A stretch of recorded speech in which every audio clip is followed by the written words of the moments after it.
Hello everyone, welcome back to our channel Engineering Express। आज हम अपने सब्जेक्ट एनवायरनमेंट एंड इकोलॉजी की unit 2 start करने जा रहे हैं और ये हमारा लेक्चर 1 है। जैसा कि आप देख सकते हैं अपनी स्क्रीन पर, ये है यूनिट 2 का कंप्लीट सिलेबस। इसमें हम 2 लेक्चर्स करेंगे। फर्स्ट लेक्चर में हम अपना natural resources, water resources and mineral resources वाला पार्ट कंप्लीट करेंगे एंड देन सेकेंड लेक्चर में हम करेंगे energy resources and forest resources. तो देखते हैं हमारे आज के टॉपिक्स को। हमारे आज के टॉपिक्स हैं नेचुरल रिसोर्सेज और उनका इंट्रोडक्शन और क्लासिफिकेशन। फिर हम पढ़ेंगे वेरियस टाइप्स ऑफ रिसोर्सेज जैसे कि water resource, mineral resource. Water resource में हम पढ़ेंगे उसकी अवेलेबिलिटी के बारे में। मतलब हम सब जानते हैं वाटर एक एसेंशियल रिसोर्स है हमारे लिए, पर वो हमें मिलती कहाँ से है, जैसे रिवर्स, लेक्स, ग्राउंड वाटर। तो हम ये सब अवेलेबिलिटी पढ़ेंगे, उसकी सोर्सेज पढ़ेंगे और उसकी क्वालिटी के बारे में पढ़ेंगे और वाटर से क्या क्या डिजीजेस होती हैं, water borne and water induced diseases, ये सब हम पढ़ेंगे। और फ्लोराइड और आर्सेनिक से क्या क्या प्रॉब्लम्स होती हैं ड्रिंकिंग वाटर में, वो भी हम जानेंगे इस लेक्चर में। फिर हम इसके बाद पढ़ेंगे मिनरल रिसोर्सेज के बारे में। इसमें हमें पढ़नी है मटेरियल साइकिल्स। इस टॉपिक में हमें सिर्फ 3 मटेरियल साइकिल्स के बारे में पढ़ना है: carbon cycle, nitrogen cycle and sulphur cycle. तो चलिए शुरू करते हैं अपना lecture 1, natural resources. Natural resources वो मटेरियल होते हैं जो हमारे नेचर में हो, जो हमें नेचर से मिलते हैं किसी भी फॉर्म में, वो हमारे नेचुरल रिसोर्सेज होते हैं। जैसे कि उसका नाम ही सजेस्ट कर रहा है, नेचुरल रिसोर्स। जो हमें नेचर से मिलने वाली जो भी रिसोर्स, सब्सटेंसेस, मटेरियल्स हैं, उन्हें हम नेचुरल रिसोर्सेज कहते हैं। तो एक बार डेफिनेशन देख लेते हैं। नेचुरल रिसोर्सेज आर मटेरियल्स और substances that occur in nature and can be used for economic gain or to meet human needs। तो ये जो नेचुरल रिसोर्सेज हैं, ये वो मटेरियल या सब्सटेंस हैं जो नेचर में होते हैं, नेचर से मिलते हैं और इन्हें हम ह्यूमंस अपने इकोनॉमिक गेन्स के लिए यूज करते हैं और भी बहुत सारी डेली नीड्स के लिए हम इन रिसोर्सेज को यूज करते हैं। हमारी जो नेचुरल रिसोर्सेज हैं, they can be classified into 2 types. First हमारा टाइप है रिन्यूएबल रिसोर्सेज, सेकेंड टाइप है नॉन रिन्यूएबल रिसोर्सेज। हम इन दोनों के बारे में पढ़ेंगे। तो पहला है हमारा रिन्यूएबल रिसोर्सेज। ये रिसोर्सेज वो होती हैं जो कि रीजनरेट या रिप्लेनिश हो जाती हैं नेचुरली, जैसे कि इसका नाम सजेस्ट कर रहा है रिन्यूएबल, मतलब जो दोबारा से रिन्यू हो जाएं। वो सारी रिसोर्सेज हमारी रिन्यूएबल रिसोर्सेज होती हैं जो रीजनरेट हो जाती हैं या रिप्लेनिश हो जाती हैं naturally without any human interference. और इसमें जो टाइम लगता है वो बहुत ही कम टाइम लगता है। These resources which can be generated or replenished naturally within a relatively short span of time। मतलब इसमें बहुत कम टाइम लगेगा रीजनरेट होने में। और ऐसी रिसोर्सेज सस्टेनेबल होती हैं, अगर इन्हें अच्छे से मैनेज किया जाए तो ये सस्टेनेबली वर्क करती हैं। अब हमारे इनके एग्जाम्पल है forest, hydro power, solar energy etcetera. जैसे फॉरेस्ट का कितने सारे यूजेस हैं और हाइड्रो पावर हम इससे इलेक्ट्रिसिटी जनरेट कर सकते हैं और सोलर एनर्जी से हम सोलर सेल्स बनाकर सोलर पावर प्लांट्स, ऐसे बहुत सारे होते हैं जिससे हम इलेक्ट्रिसिटी रन करा सकते हैं और भी बहुत सारे वर्क्स करा सकते हैं हम सोलर एनर्जी की यूज से। तो ये अगर हम इन्हें अच्छे से प्रॉपरली मैनेज करें तो ये बहुत अच्छी रिसोर्सेज होती हैं। फिर आती है हमारी नॉन रिन्यूएबल रिसोर्सेज। ये वो रिसोर्सेज होती हैं जो कि रिन्यू तो हो सकती हैं, बट उन्हें रिन्यू होने में लगते हैं millions of years. Non-renewable resources are natural resources that cannot be regenerated within a short period of time once they are used up। तो देखिए, नॉन रिन्यूएबल इनका नाम इसलिए है क्योंकि ये शॉर्ट पीरियड ऑफ टाइम में रीजनरेट नहीं हो सकती। ऐसा नहीं है कि नहीं रीजनरेट होंगी, पर देखिए millions of years is a very very long time. तो इसके लिए हम इसे नॉन रिन्यूएबल कहते हैं, क्योंकि मिलियंस ऑफ ईयर्स बहुत बड़ा टाइम है। तो अगर ये एक बार डिप्लीट हो गई तो फिर ये बहुत ज्यादा टाइम बाद जाकर बनेगी। तो इसलिए इनका नाम है नॉन रिन्यूएबल रिसोर्सेज। इसकी डेफिनेशन कंप्लीट करते हैं। They take millions of years to form and once depleted they are gone forever for practical purposes. तो अगर एक बार ये डिप्लीट हो गई तो फिर ये मतलब फॉरएवर के लिए they are gone for practical purposes, मतलब फिर हम इन्हें और यूज नहीं कर पाएंगे अगर ये एक बार डिप्लीट हो गई, क्योंकि इन्हें बनने में मिलियंस ऑफ ईयर्स लगेंगे। इनके एग्जाम्पल है कोल, पेट्रोलियम एंड फॉसिल फ्यूल्स। तो जितने भी हमारे फॉसिल फ्यूल्स हैं वो सब हमारे नॉन रिन्यूएबल हैं। अब है क्लासिफिकेशन ऑफ नेचुरल रिसोर्सेज। ये है हमारे types of natural resources: water resource, mineral resource, forest resource, land resource, energy resource and food resource. सबसे पहले हम शुरू करते हैं वाटर रिसोर्सेज से। तो देखिए वाटर रिसोर्सेज क्या होती हैं। वाटर, जो भी हमारी वाटर से रिलेटेड जो भी सोर्सेज होंगी वो सब वाटर रिसोर्सेज में आएंगी। जहां से भी हमें वाटर सप्लाई मिल रही है, ह्यूमंस को जहां से भी वाटर सप्लाई हो रहा है, जो भी उसकी सोर्सेज हैं वो सब हमारी वाटर रिसोर्सेज के अंदर आएंगी। और water is very essential for life, ये हम सब जानते हैं कि पानी के बिना हम जिंदा नहीं रह सकते, ना प्लांट्स, ना एनिमल्स, ना humans. And it plays a critical role in various human activities and natural processes. और ये भी हम जानते हैं कि ह्यूमंस की mainly most of the activities में we use water. We need water for bathing, drinking, washing our clothes and many many more things. बहुत सारी जगहों पे हम वाटर का यूज करते हैं और बहुत सारी नेचुरल प्रोसेसेस में भी वाटर यूज होता है। There are 3 types of sources of water. Water की अवेलेबिलिटी जहां से हमें होती है, जहां से हमें पानी मिल रहा है, उसकी भी 3 टाइप्स हैं सोर्सेस के। पहला टाइप है हमारा सरफेस सोर्स, मतलब जो हमें सरफेस पे वाटर मिले, मतलब सरफेस से ऊपर। फिर है हमारा सब सरफेस सोर्स, जो कि हमें सरफेस तक या फिर सरफेस से थोड़ा नीचे मिले पानी, जैसे कि हमारा ग्राउंड वाटर हो गया या एक्वीफर्स हो गए, वेल्स हो गई। और फिर हमारा ग्लेशियर्स या आइस कैप्स, जो हमारा या तो सॉलिड फॉर्म में है, आइस फॉर्म में है, या इस टाइप की किसी फॉर्म में है, जैसे ग्लेशियर हो गए और हमारे आइस कैप्स हो गए। तो हम स्टार्ट करते हैं surface water source. Surface water source वो बॉडीज होती हैं वाटर की जो कि हमें विजिबल है अर्थ के सरफेस पर, मतलब जो हमारे अर्थ के सरफेस पर हमें जो वाटर विजिबल हो, जो प्रेजेंट हो वाटर, वो सरफेस वाटर सोर्स में आएंगे। These sources are vital for supplying water for various purposes, जैसे कि drinking, agriculture, industry and recreation.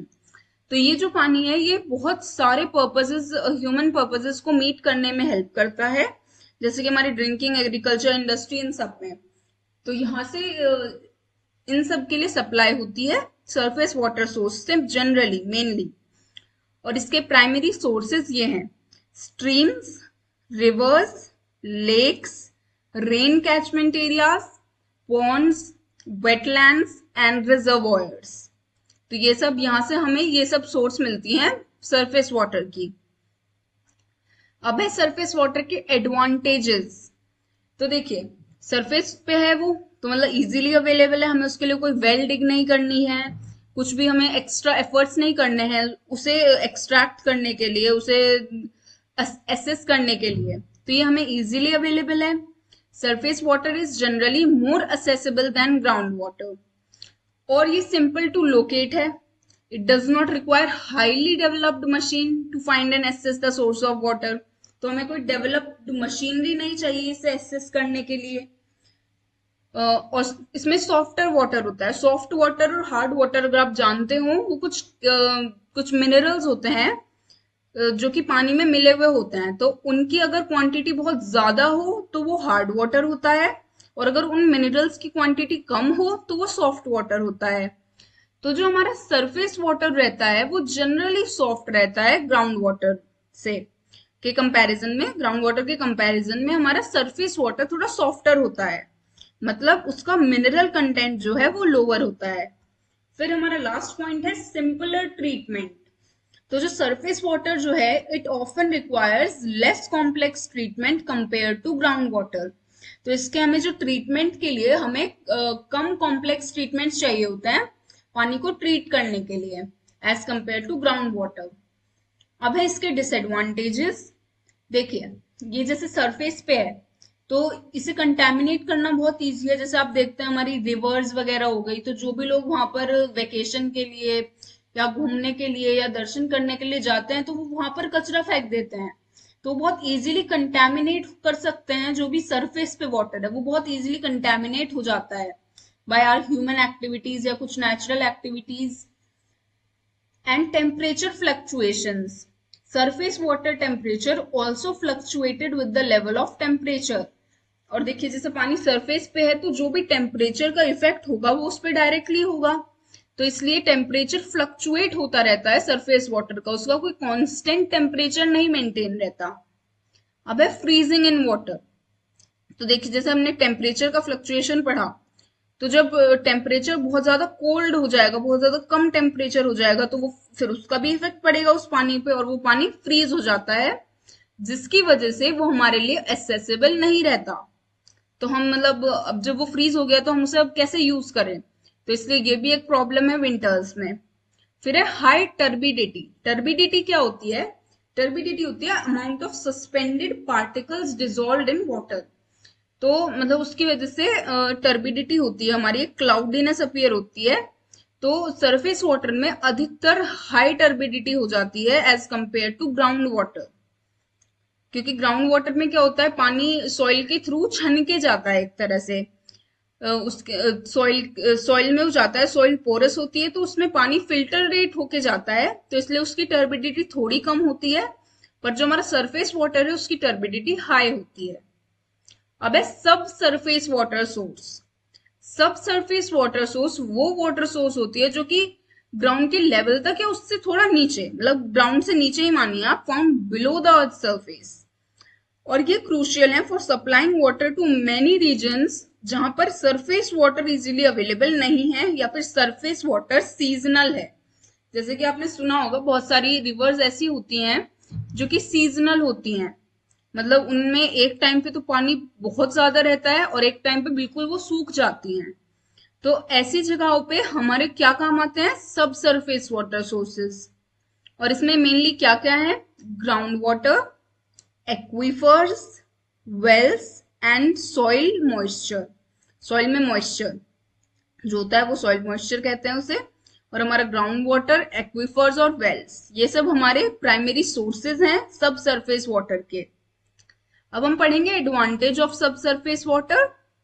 तो देखिए जैसे हमने पढ़ा था सरफेस वाटर में क्या था, वो ऊपर है लैंड के तो उसे पोल्यूट करना बहुत इजी है, पर ग्राउंड वाटर हमारे लिए एक्सेसिबल नहीं है इतना इजीली, तो इसलिए उसमें लेस पॉल्यूशन होता है और वो वैसे भी फिल्टर होके जाता है नीचे, तो इसलिए भी उसमें लेस पॉल्यूशन होता है। Ground water is generally less polluted than surface water because it undergoes natural filtration through soil and rock layers. Now stable quality, जो क्वालिटी होती है ग्राउंड वाटर की वो स्टेबल रहती है through out the year unaffected bye seasonal changes. मतलब वो ground के नीचे है तो उसका टेम्परेचर का और क्वालिटी का कोई ज्यादा इफेक्ट नहीं पड़ेगा टेम्परेचर से या किसी भी सीजन से, तो उसकी क्वालिटी जनरली स्टेबल रहती है थ्रू आउट द ईयर। फिर है low bacterial content. Ground water typically has a low content of bacteria and pathogens compare to surface water. तो जो ग्राउंड वाटर या जो भी सब सरफेस वाटर है उनमें हमारा लोअर कंटेंट होता है बैक्टीरिया और पैथोजेंस का, अगर हम सरफेस वाटर से कंपेयर करें तो। फिर है चैलेंजेस। मतलब चैलेंजेस क्या है सब सरफेस वाटर के? इसमें है ओवर एक्सट्रैक्शन। मतलब अगर हम ग्राउंड वाटर को ज्यादा एक्सट्रैक्ट कर लें ज्यादा, तो फिर वो डिप्लीट होता चला जाएगा, जिसकी वजह से बहुत ज्यादा प्रॉब्लम्स हो जाएंगी, हमारे प्लांट्स डाई होना शुरू हो जाएंगे और भी बहुत सारी प्रॉब्लम्स हो जाएंगी। तो इससे ओवर एक्सट्रैक्शन का डर रहता है। Excessive withdrawal of ground water leads to depletion of ground water और वाटर टेबल लेवल गिरता चला जाता है। और pollution risk, although less prone to contamination, but groundwater can still be polluted by chemicals and pesticides. तो देखिए हम उसे ग्राउंड लेवल पे तो कंटेमिनेट नहीं कर रहे, बट वो स्टिल सॉइल के थ्रू भी उससे पॉल्यूट किया जाता है। जैसे हम एग्रीकल्चर में केमिकल्स, पेस्टिसाइड्स, फर्टिलाइजर्स, वीडीसाइड्स इतना कुछ यूज करते हैं, तो उसमें जो केमिकल्स प्रेजेंट हैं वो उस पानी में मिल जाते हैं जो ग्राउंड में है, उस ग्राउंड वाटर को पॉल्यूट कर देते हैं और उसे अनफिट कर देते हैं ड्रिंकिंग के लिए या बहुत सारे पर्पसेस के लिए। तो इस तरह से इसका पॉल्यूशन रिस्क है। फिर है इंफ्रास्ट्रक्चर कोस्ट। जैसे अगर आपने कभी देखा हो कहीं पर कोई भी हैंडपंप या फिर वेल डिग होती है जब भी, तो कितनी ज्यादा मशीनरी वहां पर आती है उन वेल्स को ड्रिल करने के लिए और पंप्स को मेंटेन करने के लिए। तो ये सब बहुत ज्यादा कॉस्टली होता है, स्पेशली फॉर डीप एक्विफर्स। तो जो इसमें एसेस करने की इन्हें कॉस्ट जो होती है वो बहुत ज्यादा हाई होती है इंफ्रास्ट्रक्चर की। अब हमारा थर्ड पार्ट है ग्लेशियर एंड आइस कैप्स। तो देखिए जो ग्लेशियर या आइस कैप्स होते हैं ये होते हैं slow moving masses of ice and snow. तो ये स्लो मूविंग मासेस होते हैं आइस के, मतलब धीरे धीरे मूव करने वाले आइस के बड़े बड़े पार्ट्स या फिर मासेस, और या फिर स्नो के, जो कि पोलर या फिर माउंटेनियस रीजन्स में पाए जाते हैं। और ये बहुत इंपॉर्टेंट सोर्स है फ्रेश वाटर का। They are crucial for maintaining river flows and ground water levels. तो जब हमारे जैसे ड्राई सीजन आ गए, जैसे समर्स आ गए हमारी, तो उस टाइम ये जो है ये मेल्ट हो जाते हैं और ये हमारी पानी की कमी को पूरी कर देते हैं। ये रिवर के फ्लो को पूरे through out the year maintain रखते हैं। और बहुत सारी रिवर्स के सोर्सेज होते हैं हमारे ग्लेशियर्स ही। तो they are crucial for maintaining river flows and groundwater levels, especially during dry seasons. They act as long-term water reservoirs but are threatened by climate change, which accelerates melting and reduces water availability over time. तो ये हमारे long term water reservoirs तो हैं, मतलब ये बहुत, जैसे हमें कभी भी जरूरत हो तो ये उस टाइम पे हमारे लिए अवेलेबल कराएंगे वाटर। बट क्लाइमेट चेंज के साथ साथ इन पे एक थ्रेट है कि ये मेल्ट होते जा रहे हैं और फिर ये ओवर टाइम डिप्लीट होते जाएंगे और उसकी वजह से हमारी जो वाटर की अवेलेबिलिटी है वो रिड्यूस होती जाएगी ओवर टाइम, अगर हमने इनका ज्यादा यूज कर लिया या फिर हमने क्लाइमेट को इतना खराब कर दिया कि सारे ग्लेशियर्स और आइस कैप्स मेल्ट हो गई ओवर हीटिंग की वजह से, ग्लोबल वार्मिंग की वजह से, तो उससे हमें लॉन्ग टर्म बहुत ज्यादा प्रॉब्लम्स फेस करनी पड़ेंगी। अब हमारा नेक्स्ट टॉपिक है factors affecting the water quality. तो देखिए क्या क्या फैक्टर्स हैं जो हमारी वाटर की क्वालिटी को अफेक्ट करते हैं। फर्स्ट फैक्टर है एटमॉस्फेरिक पॉल्यूशन। जो हमारे एटमॉस्फेयर में पॉल्यूशन है वो एक फैक्टर है, मतलब बहुत सारे हार्मफुल केमिकल्स और जैसे फैक्ट्रीज से रिलीज होते हैं जो एयर्स में, बहुत सारी मिल्स से होते हैं, और भी बहुत सारे टाइप का पॉल्यूशन है जो हमारे एटमॉस्फेयर में है, कुछ गैसेस हो गई तो वो हमारे वाटर से मिक्स होती हैं और उससे पॉल्यूट कर देती हैं।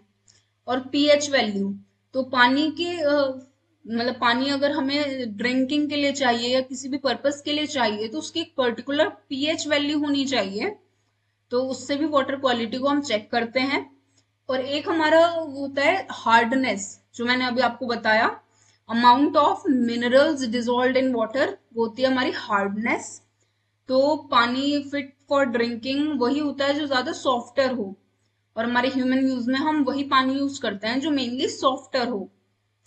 तो एक हार्डनेस और सॉफ्टनेस ये क्वालिटी होती है, एक फैक्टर होता है वाटर क्वालिटी को अफेक्ट करता है जो।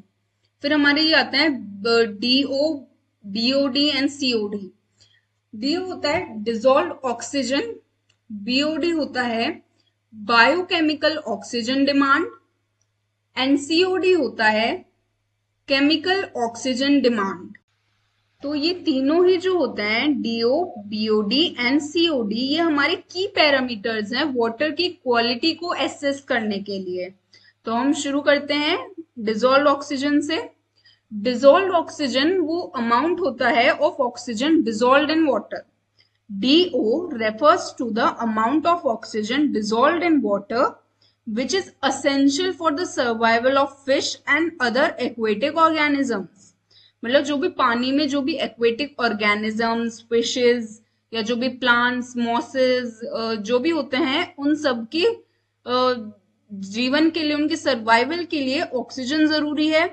तो पानी में कितनी ऑक्सीजन प्रेजेंट है वो होती है डिजोल्व ऑक्सीजन इन वाटर, और ये हमारी मेजर की जाती है मिलीग्राम पर लीटर में, मतलब मिलीग्राम ऑफ ऑक्सीजन पर लीटर वाटर। तो ये हमारी इसमें में मेजर की जाती है। और जो हमारा एडिकेट DO लेवल्स मेंटेन होने चाहिए एक हेल्दी एक्वेटिक इकोसिस्टम के लिए, मतलब एक पर्टिकुलर अमाउंट ऑफ ऑक्सीजन होनी ही चाहिए पानी में, जिससे कि एक हेल्दी इकोसिस्टम बिल्ड हो सके, मेंटेन रह सके। और जो लो DO लेवल है, अगर पानी में ऑक्सीजन की कमी है तो बहुत सारी प्रॉब्लम्स क्रिएट कर सकती है एक्वेटिक इकोसिस्टम में, और इवन उनकी डेथ भी हो सकती है जो एक्वेटिक इकोसिस्टम का पार्ट है, चाहे वो प्लांट्स हो चाहे वहां के ऑर्गेनिजम्स हो। तो उन सब की डेथ भी हो जाती है अगर ऑक्सीजन की जो अमाउंट है वो कम हो जाए। अब है बायोकेमिकल ऑक्सीजन डिमांड। तो देखिए बायोकेमिकल ऑक्सीजन डिमांड क्या होती है, ये होती है amount of oxygen required by aerobic micro organisms to decompose organic matter. जो माइक्रो ऑर्गेनिजम्स होते हैं स्पेशली एरोबिक, जो कि अपनी एरोबिक माइक्रो ऑर्गेनिजम्स कौन से होते हैं, वो टिनी माइक्रो ऑर्गेनिजम्स जैसे कि बैक्टीरिया हो गया, जिसे ऑक्सीजन चाहिए सरवाइव करने के लिए भी और ग्रो करने के लिए भी। और जैसे वो किसी भी चीज पर फीड करते हैं, उसे डिकम्पोज करने में हेल्प करते हैं, तो उस प्रोसेस के लिए भी उन्हें ऑक्सीजन की जरूरत पड़ती है। वो कुछ भी एक्टिविटी करें तो उसके लिए उन्हें ऑक्सीजन चाहिए होती है। वो होते हैं एरोबिक माइक्रो ऑर्गेनिजम्स। तो उन्हें डिकम्पोज करना होता है ऑर्गेनिक मैटर वाटर के अंदर, तो उसके लिए वो ऑक्सीजन को यूज करते हैं। तो biochemical oxygen demand is the amount of oxygen required by aerobic micro organisms to decompose organic matter in water, and इसमें एक पर्टिकुलर पीरियड होता है, usually 5 days at 20 degree Celsius, and it is an indicator of the organic pollution level in water with higher BOD values indicating more organic pollution and greater demand for oxygen। मतलब देखिए मैं आपको simple समझाती हूँ। मान लीजिए आपके पास एक फिश का टैंक या एक्वेरियम टाइप कुछ है। अब उसमें आप फिश के लिए फूड डालते हैं, पर वो फूड जैसे आपने डाल दिया पर वो फिश ने नहीं खाया, या कुछ उन्होंने खाकर जो छोड़ दिया, तो वो जो लेफ्ट ओवर फूड है वो सड़ना शुरू हो जाता है। तो और ऐसे ही बड़े बड़े इकोसिस्टम्स में भी होता है, कुछ फिशेस की डेथ हो जाती है, कुछ प्लांट्स की डेथ हो जाती है, या कोई बाहर से कुछ फूड डाल रहा है तो वो रॉट करता है। तो उसके लिए वहां पे क्या हो जाता है, जनरेट बैक्टीरिया आ जाता है वहां पे, और वो फूड को जो हमने फिश टैंक में डाला उसे ब्रेक डाउन करना शुरू करता है, उसे डिकम्पोज करना शुरू करता है। उसके लिए वो पानी में प्रेजेंट ऑक्सीजन को यूज करता है। तो फिर अगर सारी ऑक्सीजन इस चीज में ही यूज हो जाएगी तो फिर फिशेज और प्लांट्स क्या यूज करेंगे, फिशेज कैसे ब्रीथ करेंगी, तो वो टफ हो जाएगा उनके लिए वहां पर रहना। तो इसलिए BOD का जो लेवल है वो लो रहना चाहिए फॉर हेल्दी एक्वेटिक एनवायरनमेंट। अब है हमारा chemical oxygen demand. Chemical oxygen demand होता है how much oxygen is needed to chemically break down all the organic and inorganic substances present in water। तो मतलब जितना भी उसमें केमिकल ऑर्गेनिक और इनऑर्गेनिक सब्सटेंसेस प्रेजेंट है वाटर में, उन्हें ब्रेक डाउन करने के लिए कितनी ऑक्सीजन नीडेड है वो हमें बताता है केमिकल ऑक्सीजन डिमांड। और मतलब इससे हमें ये पता चलता है कि टोटल पॉल्यूशन कितना है वाटर में। तो अगर हायर वैल्यूज होंगी COD की, मतलब पॉल्यूशन इज हाई। और ये भी एक बहुत इंपॉर्टेंट मेजरमेंट है वाटर की क्वालिटी को एसेस करने के लिए। फिर हमारा 7th पॉइंट है टॉक्सिक सब्सटेंसेस। तो अगर हमारे पानी में टॉक्सिक सब्सटेंसेस कितने हैं, और तो उससे भी हमारी वाटर क्वालिटी को हम एसेस करते हैं। और फिर है हमारा रेडियो एक्टिव सब्सटेंसेस, जैसे कि हमारी कुछ ऐसी फैक्ट्रीज होती हैं, कुछ ऐसी जगहें होती हैं जो हमारे वाटर में रेडियो एक्टिव सब्सटेंसेस को डाल देती हैं। अपने उनका जो वेस्ट होता है कुछ इस टाइप का होता है जो रेडियो एक्टिव होता है, और उससे हमारी एक्वेटिक इकोसिस्टम को बहुत ज्यादा हार्म होता है। तो पानी में रेडियो एक्टिव सब्सटेंसेस हैं या नहीं, उससे भी वाटर क्वालिटी को हम जज करते हैं। फिर है इलेक्ट्रिकल कंडक्टिविटी। इलेक्ट्रिकल कंडक्टिविटी पानी में कैसे होती है, अगर पानी में सॉल्ट्स हैं तो उससे इलेक्ट्रिकल कंडक्टिविटी होती है, तो उससे भी हम वाटर क्वालिटी को जज करते हैं, उससे भी वाटर क्वालिटी अफेक्ट होती है। और टर्बिडिटी, टर्बिडिटी हमने आपको बताया था अभी। तो ये सब हमारे फैक्टर्स हैं जो हमारी वाटर की क्वालिटी को अफेक्ट करते हैं। फिर है हमारा टॉपिक वाटर बॉर्न डिजीजेस। तो वाटर बॉर्न डिजीजेस मतलब होती है वो कोई भी डिजीज जो कि पानी से हुई हो, उसका पानी से कुछ रिलेशन है तो वो वाटर बॉर्न डिजीजेस कहलाएंगी, या फिर कहेंगे हम उन्हें वाटर इंड्यूस्ड डिजीजेस। तो वाटर बॉर्न डिजीजेस या illness are caused by microscopic organisms such as virus, bacteria और या फिर पैथोजेंस, जो हमारी बॉडी में एंटर कर जाते हैं थ्रू कंटेमिनेटेड वाटर और कॉन्टैक्ट विद वेरियस पैथोजेंस। तो मतलब हमारी बॉडी में कंटेमिनेटेड वाटर के थ्रू एंटर कर जाते हैं वायरस और बैक्टीरिया, ये पानी में प्रेजेंट होता है, फिर हम उसे पी लेते हैं और फिर उसी से हमें हो जाती है water borne diseases. And it is crucial for every individual to have access to safe sanitation and hygiene practices as well as clean water. तो देखिए पानी जो है वो हमारे जीवन के लिए बहुत इंपॉर्टेंट है, तो ये हमारे राइट टू लाइफ के अंदर आता है। तो हर एक इंडिविजुअल को एक्सेस होना चाहिए सेफ सैनिटेशन और हाइजीन प्रैक्टिसेस का, मतलब उन्हें साफ सफाई और हाइजीन का और क्लीन वाटर का एक्सेस जरूर होना चाहिए हर एक इंसान को। Several government agencies, non governmental organisations जैसे कि एनजीओज और बाकी बहुत सारी कम्युनिटीज एक्टिवली वर्क कर रही हैं वाटर बॉर्न डिजीजेस को खत्म करने में। बहुत सारे एनजीओज और गवर्नमेंट एजेंसीज इस चीज में वर्क कर रही हैं कि वो वाटर बॉर्न डिजीजेस को ठीक कर सकें, उन्हें फैलने से रोक सकें और सेफ पानी, क्लीन पानी हर घर तक पहुंचा सकें। अब है list of water borne diseases. Water borne diseases कौन कौन सी होती हैं? Typhoid fever, cholera, giardiasis, E coli infection and dysentery, ये सब हमारी होती है वाटर बॉर्न डिजीजेस। तो आपको अगर ये क्वेश्चन पूछेंगे तो आपको ये पूरा लिख कर आना है उसमें, और ये सब वाटर बॉर्न डिजीजेस का आपको नेम भी मेंशन करना होगा। अब है हमारा next topic fluoride and arsenic problems in drinking water. तो हमारे पानी में अगर फ्लोराइड और आर्सेनिक प्रेजेंट हो तो हमें क्या प्रॉब्लम होंगी? Both surface and groundwater in certain areas are heavily contaminated with fluoride and arsenic, leading to significant health issues. तो इसमें ये बताया है कि हमारा जो सरफेस वाटर और ग्राउंड वाटर बहुत सारी जगहों पे कंटेमिनेट हो गया है, किस किस चीज से? फ्लोराइड से और आर्सेनिक से, और ये हमारी हेल्थ के लिए बहुत ज्यादा हार्मफुल है। तो ये सिग्निफिकेंट हेल्थ इश्यूज कॉज करती हैं लोकल पॉपुलेशन को। These problems manifest in diseases, फिर ये जो भी इससे प्रॉब्लम्स होती हैं वो बहुत बड़ी डिजीजेस में चेंज हो जाती हैं, जैसे कि स्किन कैंसर हो गया, फ्लोरोसिस हो गया, या कार्डियक प्रॉब्लम्स भी हो जाती हैं लोगों को। तो ये होती हैं फ्लोराइड या आर्सेनिक प्रेजेंट होने की वजह से पानी में। फिर है contamination of drinking water with fluoride and arsenic is primarily attributed to mining activities in the region. और ये सबसे ज्यादा कहां पर देखने को मिलता है फ्लोराइड और आर्सेनिक पानी में? जहां पर हमारी माइनिंग एक्टिविटीज हो रही हो, वो उस जगह पर बहुत ज्यादा प्रिविलेंट होती है वाटर में ये चीज मिलना उस रीजन में, विच release these harmful substances into water sources. तो ये माइनिंग एक्टिविटीज वाटर में ऐसे हार्मफुल केमिकल्स और फ्लोराइड आर्सेनिक को रिलीज कर देती है, जैसा कि हमने फर्स्ट चैप्टर में भी माइनिंग में पढ़ा था, और इसमें भी हम आगे अभी और माइनिंग के बारे में पढ़ेंगे। This contamination has severe impacts on the health and wellbeing of the local population. और ये कंटेमिनेशन हमारी हेल्थ पे और वहां की लोकल पॉपुलेशन पे बहुत ज्यादा इफेक्ट डालता है, सीवियर इम्पैक्ट्स क्रिएट करता है। Permissible limit of fluoride and arsenic drinking water as set by regulatory standards is 1.5 milligram per litre. ये क्वांटिटी आपको जरूर याद होनी चाहिए अगर आप ये आंसर लिख रहे हैं। तो पानी में फ्लोराइड और आर्सेनिक की परमिसिबल लिमिट, मतलब पीने लायक जितना पानी सही हो सकता है, उसकी मैक्सिमम लिमिट है 1.5 mg पर लीटर।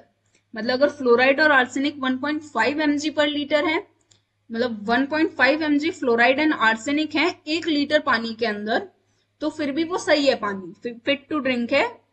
पर अगर इससे ज्यादा हुआ, एक्सीड हुई अगर ये लिमिट, तो उसकी वजह से फिर सीरियस हेल्थ रिस्क हो जाते हैं उन लोगों को जो भी इस पानी को कंज्यूम कर रहे हैं।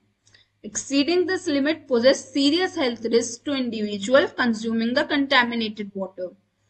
Therefore, it is crucial to monitor water quality closely and take measures to mitigate these contamination levels to ensure the safety of drinking water for the affected communities. तो इन सब रीजंस की वजह से वाटर की quality को clear check करते रहना बहुत ज्यादा जरूरी है, और उसमें कंटेमिनेशन के लेवल को चेक करना और उसे ठीक करना, ये सब बहुत ज्यादा जरूरी हो गया है, क्योंकि इससे लोगों की हेल्थ को बहुत ज्यादा प्रॉब्लम्स होती हैं। तो हमारा वाटर रिसोर्सेज यहीं तक था। हमने इसमें क्या क्या पढ़ा? हमने इसमें पढ़ा कि हमें ये कहाँ से मिलता है, और हमने इसमें सॉफ्ट वाटर और ये सब डेफिनेशंस भी जानी। हमने इन सब के एडवांटेजेस और डिसएडवांटेजेस जाने, और हमने इसमें पढ़ा कि क्या क्या फैक्टर्स हमारी वाटर की क्वालिटी को अफेक्ट करते हैं। फिर हमने पढ़ा वाटर डिजीजेस के बारे में। फिर हमने पढ़ा फ्लोराइड और आर्सेनिक प्रॉब्लम्स के बारे में। अब हमारे नेक्स्ट टॉपिक है मिनरल रिसोर्सेज। ये हमारे दूसरे टाइप के रिसोर्सेज हैं जिन्हें हम कहते हैं मिनरल रिसोर्सेज। इसमें हमें पढ़ना है मटेरियल साइकिल्स के बारे में। तो हमें इसमें 3 ही मटेरियल साइकिल के बारे में पढ़ना है। फर्स्ट है कार्बन साइकिल, सेकंड है नाइट्रोजन साइकिल, थर्ड है sulphur cycle.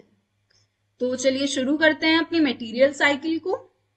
Material cycle is the process through which materials are recycled into the atmosphere और एनवायरनमेंट। मटेरियल साइकिल देखिए, आपने बहुत बार पढ़ा होगा बचपन में। मटेरियल साइकिल तो शायद ना पढ़ा हो, बट आपने वाटर साइकिल पढ़ा होगा, हाइड्रोलॉजिकल साइकिल या वाटर साइकिल आपने पढ़ा होगा, या फिर लाइफ साइकिल आप किसी इंसेक्ट की, ये सब पढ़ते हैं ना, कि मतलब कहाँ से चीज आ रही है और वो कैसे वो वहां मतलब वो कैसे हमने उसे एक्सट्रैक्ट किया है, फिर उसकी प्रोडक्शन कैसे हुई है। हम इसमें बहुत सारी चीजें पढ़ते हैं। तो ये मटेरियल साइकिल वही होती है कि कहाँ से वो मटेरियल आया, कैसे उसकी प्रोडक्शन हुई, फिर उसकी पैकेजिंग और डिस्ट्रीब्यूशन, फिर कौन उसे यूज कर रहा है, फिर उसका डिस्पोजल कैसे हो रहा है, या उसे कोई रीयूज कर सकता है क्या, और फिर डिस्पोजल के बाद उस वेस्ट का ट्रीटमेंट कैसे हो रहा है, और फिर उसे रिसाइकल किया जा रहा है क्या वेस्ट जो है। तो ये सब हम मटेरियल साइकिल में पढ़ते हैं कि कैसे मटेरियल रिसाइकल हो रहा है हमारे एटमॉस्फेयर में या एनवायरनमेंट में।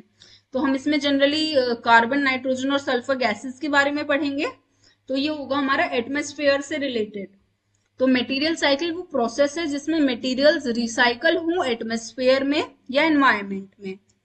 Material cycle refers to the way in which material move through ecosystem.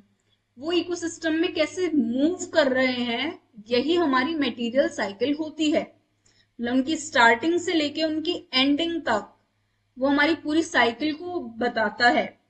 तो अब हम इसमें पढ़ेंगे कार्बन साइकिल। हमारा फर्स्ट टॉपिक है इसमें carbon cycle. Carbon cycle, it is a biological cycle where various carbon components are exchanged among various carbon compounds, interacting with various layers of the earth, including biosphere, hydrosphere and atmosphere. इसका मतलब ये है, carbon cycle एक biological cycle है जिसमें बहुत सारे carbon के कंपाउंड्स इंटरैक्ट करते हैं आपस में, और अर्थ की डिफरेंट लेयर्स के साथ इंटरैक्ट करते हैं, जो कि हमने फर्स्ट चैप्टर में पढ़ी थी, फर्स्ट यूनिट में। बायोस्फीयर, हाइड्रोस्फीयर एंड एटमॉस्फेयर, इन सब लेयर्स से वो इंटरैक्ट करते हैं और कार्बन कंपोनेंट्स आपस में एक्सचेंज होते हैं, ट्रांसफॉर्म होते हैं। तो ये सब प्रोसेसेस होती हैं हमारी कार्बन साइकिल में। और अब हम इसे स्टेप बाय स्टेप पढ़ेंगे। Following are the major steps involve in the process of carbon cycle. देखिए, ये है हमारी कार्बन साइकिल। ओके, यहां से ये हमारा डायग्राम है कार्बन साइकिल का। आप ये नोट से एसेस कर सकते हैं और आप इसे इजी वे में बना सकते हैं। ऐसे कलर वगैरह की कोई जरूरत नहीं है, आप सिंपल पेन का यूज करके इसे बनाएं। ये बहुत सिंपल डायग्राम है। Carbon present in the atmosphere is absorb by the plants for photosynthesis. तो देखिए स्टार्टिंग क्या होती है, कार्बन जो प्रेजेंट है एटमॉस्फेयर में उसे अब्सॉर्ब कर लेते हैं प्लांट्स फोटोसिंथेसिस के लिए। फोटोसिंथेसिस क्या होती है, एक प्रोसेस होती है जिसमें प्लांट्स अपना खुद का खाना बनाते हैं और उसमें किस किस चीज की हेल्प लेते हैं, सनलाइट की, वाटर की और कार्बन डाइऑक्साइड की। तो वो कार्बन डाइऑक्साइड को एटमॉस्फेयर से अब्सॉर्ब कर लेते हैं plants through the process of photosynthesis. और आपने सुना होगा, आपको कहा जाता है कि रात को हमें पेड़ों के पास नहीं जाना चाहिए। उसका रीजन ये होता है क्योंकि फोटोसिंथेसिस तो दिन में होता है, तो उस टाइम तो वो कार्बन अब्सॉर्ब करते हैं because of process of photosynthesis. But जब रात को सनलाइट अवेलेबल नहीं होती है तो फिर वो रिलीज करते हैं कार्बन डाइऑक्साइड। दिन में तो वो ऑक्सीजन रिलीज करते हैं बट रात को वो ऑक्सीजन रिलीज नहीं करते, वो कार्बन डाइऑक्साइड रिलीज करते हैं। इसलिए हमें मना किया जाता है रात को पेड़ों के पास जाने से। चलिए वो एक अलग बात हो गई। Carbon present in atmosphere is absorb by the plants for photosynthesis. The plants are then consumed by animals. तो जो हमारे हर्बीवोर एनिमल्स होते हैं, हर्बीवोर्स होते हैं, वो फिर उन प्लांट्स को कंज्यूम कर लेते हैं, जिसकी वजह से उनकी बॉडीज में वो कार्बन चला जाता है। हमने पढ़ा था ना कि कार्बन हमारा एक्सचेंज होता है अमंग वेरियस कार्बन कंपाउंड्स हमारे अलग अलग लेयर्स ऑफ अर्थ में, हमारे बायोस्फेयर में, जैसे ये सब आते हैं हमारे प्लांट्स एनिमल्स। तो ये इनकी बॉडी में अब चला गया, पहले वो प्लांट में गया एटमॉस्फेयर से, फिर अब वो प्लांट से एनिमल्स में चला गया। तो ये एक जगह से दूसरी जगह बस एक्सचेंज हो रहा है या फिर मूव हो रहा है। तो अब वो उनकी बॉडी में गेट बायो एक्यूमुलेटेड। फिर these animals and plants will eventually die. फिर जब ये प्लांट्स और एनिमल्स मर जाते हैं तो फिर ये डिकम्पोज होते हैं। फिर जब इनका डिकम्पोजिशन होता है तो फिर उससे भी कार्बन डाइऑक्साइड रिलीज होती है। फिर इसमें कुछ कार्बन डाइऑक्साइड जो है वो एकदम से रिलीज नहीं होती एटमॉस्फेयर में, बट उसका क्या होता है, उसका फोसिल फ्यूल्स बन जाते हैं ओवर टाइम। मतलब हमने पढ़ा था fossil fuels millions of years लेते हैं बनने में, तो वहां कुछ कार्बन उन फोसिल फ्यूल्स के बनने में भी जाता है। क्योंकि जब उनकी डेथ होती है तो उनके डिकम्पोजिंग में जितना भी उनके अंदर कार्बन एक्यूमुलेटेड था वो सारा इमीडिएटली रिलीज नहीं होता है एटमॉस्फेयर में, वो फोसिल फ्यूल्स बन जाते हैं उनकी बॉडी के। जैसे आप जानते होंगे जो फोसिल फ्यूल्स बनते हैं वो डेड प्लांट्स और एनिमल्स की बॉडीज से बनते हैं ओवर टाइम, तो उसमें वो कार्बन यूज हो जाता है। फिर आते हैं human activities utilize this fossil fuels for various purposes. फिर जो हम हैं ह्यूमंस, हम इन फोसिल फ्यूल्स को यूज करते हैं बहुत सारे चीजों के लिए। देखिए यहाँ पे ये प्लांट्स ने अब्सॉर्ब किया, ये रहा हमारा प्लांट, सनलाइट मिल रही है और ये CO2 को अब्सॉर्ब कर रहा है। ये आप देख सकते हैं, ये CO2 ये अब्सॉर्ब कर रहा है और यहाँ से ये सनलाइट आ रही है जिसकी वजह से फोटोसिंथेसिस प्रॉब्लम वो प्रोसेस हो रही है। तो यहाँ से फिर इन्होंने प्लांट्स और एनिमल्स ने इन्हें यूज किया, ये रहा प्लांट्स और एनिमल्स। फिर जब ये डेड हो गए तो फिर ये फोसिल फ्यूल्स बन गए और कुछ यहाँ पे ये प्लांट की रेस्पिरेशन शो की गई है और कुछ ये यहाँ से इन फैक्ट्रीज से भी ये सब जनरेट होती है कार्बन डाइऑक्साइड। तो ये हमारी इसकी कार्बन डाइऑक्साइड की साइकिल है। आप ये डायग्राम बना सकते हैं, सिर्फ आपको ये एरोज और छोटे मोटा आपको इनके जैसे सन का एक छोटा सा डायग्राम बना दिया, आपको ये सिंपल वे में बताना है। आपको बस उन्हें समझाना है एग्जामिनर को कि आपको पता है इस बारे में प्रॉपरली। तो आपको ज्यादा ऐसा नहीं कि कुछ कलरफुल डायग्राम बनाना होगा, हाँ आप कर सकते हैं, वो भी आपको एक अच्छा इम्पैक्ट देगा, बट आप सिंपल डायग्राम बनाएंगे वो भी अच्छा रहेगा। फिर हमारा इसके बाद आती है नाइट्रोजन साइकिल। नाइट्रोजन साइकिल में हम पढ़ेंगे कि नाइट्रोजन कहाँ कहाँ एक्सचेंज होता है, कैसे कैसे वर्क करता है, उसकी पूरी साइकिल हम वो पढ़ेंगे। तो नाइट्रोजन एक क्रूशियल एलिमेंट है फॉर लिविंग लाइफ। आप जानते हैं नाइट्रोजन 78% हमारे एनवायरमेंट में मौजूद है, तो वो बहुत ही क्रूशियल न्यूट्रिएंट और एलिमेंट है हमारी लाइफ के लिए। Proteins essential for all living cells contain approximately 16% nitrogen by weight. जो प्रोटीन्स होते हैं जो कि सारी लिविंग सेल्स के लिए बहुत ज्यादा जरूरी हैं, उनमें अप्रोक्सीमेटली 16% नाइट्रोजन होती है बाय वेट। और other complex and vital nitrogenous substances include nucleic acids and amino sugars. और भी जो नाइट्रोजनस सब्सटेंसेस हैं वो होता है न्यूक्लिक एसिड्स और अमीनो शुगर्स। तो ये हमारे कुछ और कॉम्प्लेक्स और वाइटल नाइट्रोजनस सब्सटेंसेस होते हैं। Without nitrogen life on earth would not be possible. तो देखिए ये हमारा डायग्राम है नाइट्रोजन साइकिल का। ये हमारी एटमॉस्फेयर में है और ये हमारा नाइट्रोजन फिक्सेशन हो रहा है यहाँ पे थ्रू नाइट्रोजन फिक्सिंग बैक्टीरिया। और ये हमारे नाइट्रोजन को, एटमॉस्फेयर के नाइट्रोजन को NH3 में कन्वर्ट कर रहा है। फिर हमारा नाइट्रिफिकेशन हो रहा है। तो फिर ये हमारी प्रोसेस चलती रहेंगी, आप ये सब पढ़ सकते हैं। Absorption of N2 in animals, फिर डिकम्पोजर्स के थ्रू ये अमोनिफिकेशन हो रहा है और ये एसिमिलेशन हो रहा है प्लांट्स में। और ये सब आप पढ़ सकते हैं, डीनाइट्रिफिकेशन, और फिर से ये N2 एटमॉस्फेयर में आ गए। तो ये हमारी इसकी नाइट्रोजन की साइकिल है। ये डायग्राम आपको बनाकर आना है, आप ये नोट्स में से एक्सेस कर लीजिएगा। और आपको ये भी इसमें लिखकर आनी है, ये हमारी प्रोसेसेस हैं। ऑर्गेनिक अमोनिया जो है वो NO3 में चेंज हो जाती है, हमारी NO3- ऑर्गेनिक NH4+, हमारी ये इसमें चेंज हो जाती है, इसे हम कहते हैं नाइट्रिफिकेशन। फिर है हमारा डीनाइट्रिफिकेशन। डीनाइट्रिफिकेशन में क्या हो रहा है हमारा, इसमें हमारी एक ऑक्सीजन कम हो गई, इसमें हमारी हो गई NO2 NO3 से। तो ये हो गया हमारा डीनाइट्रिफिकेशन। फिर है हमारी sulphur cycle. Sulphur cycle, sulfur is an essential nutrient for organisms and a key component of certain amino acids, proteins and other biochemicals। तो जो सल्फर है हमारा वो एक बहुत essential nutrient है organisms के लिए और ये की कंपोनेंट है कुछ अमीनो एसिड्स का, प्रोटीन्स का और बायोकेमिकल्स का। सल्फर जो है वो प्राइमरीली सॉइल में होता है और वो प्लांट्स अब्सॉर्ब करते हैं थ्रू रूट्स। प्लांट्स रूट्स के थ्रू वाटर को अब्सॉर्ब करते हैं, उसी के थ्रू वो सल्फर को भी अब्सॉर्ब करते हैं। Sulphur dioxide is released into the environment as a pollutant gas. Sulphur dioxide can be absorbed by the atmosphere leading to air pollution and acid rain formation. तो जो सल्फर डाइऑक्साइड होती है वो acid rain formation में भी बहुत ज्यादा contribute करती है। तो ये एक टाइप की पोल्यूटेंट गैस है। ये रही हमारा इसका डायग्राम, ये डायग्राम आपको बनाकर आना है। ये था हमारा lecture. Thank you so much guys. I hope आपको हमारा लेक्चर पसंद आया होगा और आपको सब कुछ समझ आया होगा। आप नोट्स एक्सेस कर लीजिएगा, ये हमारे चैनल्स के QR कोड्स, आप हमारे व्हाट्सएप ग्रुप और ये सब चैनल्स ज्वाइन करिएगा।